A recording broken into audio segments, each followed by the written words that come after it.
At that moment, Ira sensed a change in the air inside the station and felt the low vibration of the platform signaling an oncoming train. He turned his head slightly toward the uptown tunnel and saw a bright speck of light wobbling and jiggling, hanging in midair as it shone through the dingy, underground darkness. The rumble of the train itself was still barely audible, but the speck caught his eye and grew in intensity. Rather than the usual flickering dull yellow, this light was brilliantly white and strong, like a tiny sun blazing in a starless night. And the thunderous mechanical racket that always announced a train's arrival into the station was replaced by a hush and whisper of air so gentle that it brushed past his face like the wings of a butterfly, followed by a quiet mechanical hum as the train glided up to the platform to an almost silent stop. Ira stepped back from the yellow safety zone as he looked at the train. Instead of the expected square-shaped red and black painted cars with dirty windows and covered with graffiti, this train was like something out of a 1920s Art Deco movie poster. Each of its 7 cars had a rounded, aerodynamic shape with no square edges or angular surfaces. Their bright, unpainted, silver metal skins appeared as clean and fresh-looking as any train newly off the assembly line. The cars were like 7 huge silver bullets on wheels.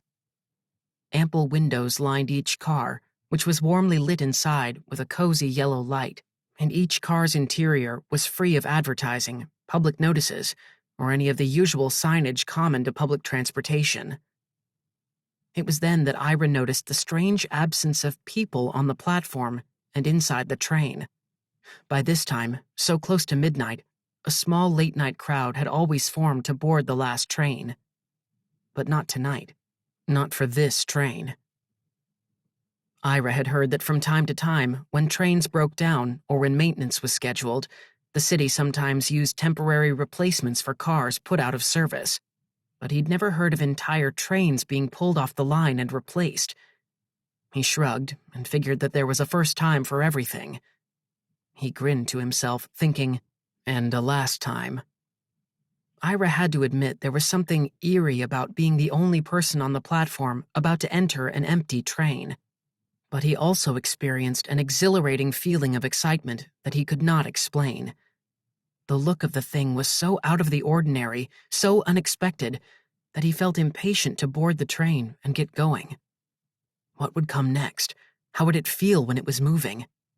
Why did he even care about any of this? But none of his musings would mean anything unless one car opened its doors to let him on board. The train just sat there at the platform, humming, still, and shining like a metal jewel. As if on cue with the completion of his thoughts, one of the car doors slid open, 2 cars down from where he was standing. No doors opened on any of the other cars, just that one.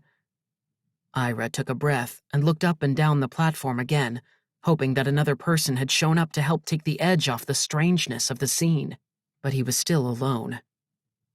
He slowly walked down to the open door, checking closely in each car for another living human being. There were none. And then he came to the open car.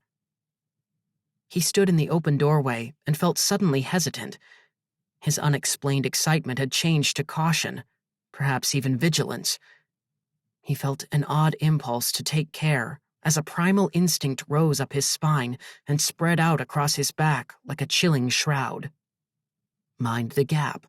He remembered the phrase from years earlier when he rode in London's tube system, the warning to step carefully across the space between the platform and the edge of the train's threshold. Ira stared at the gap, confused that his feet were not moving. He couldn't stand there forever. The doors could close at any moment, then he'd have to walk home, all 7 miles. He would have to step inside soon, but something was stopping him. That damned chill. He could almost hear his mother's voice hanging in the stale air of the station, judging him, chiding him, dismissing him for his doubt and hesitancy and indecision. "Get on the damned train, Ira. There's nothing to be afraid of. It's just a train. You big oaf, you loser, you hapless cur of a son."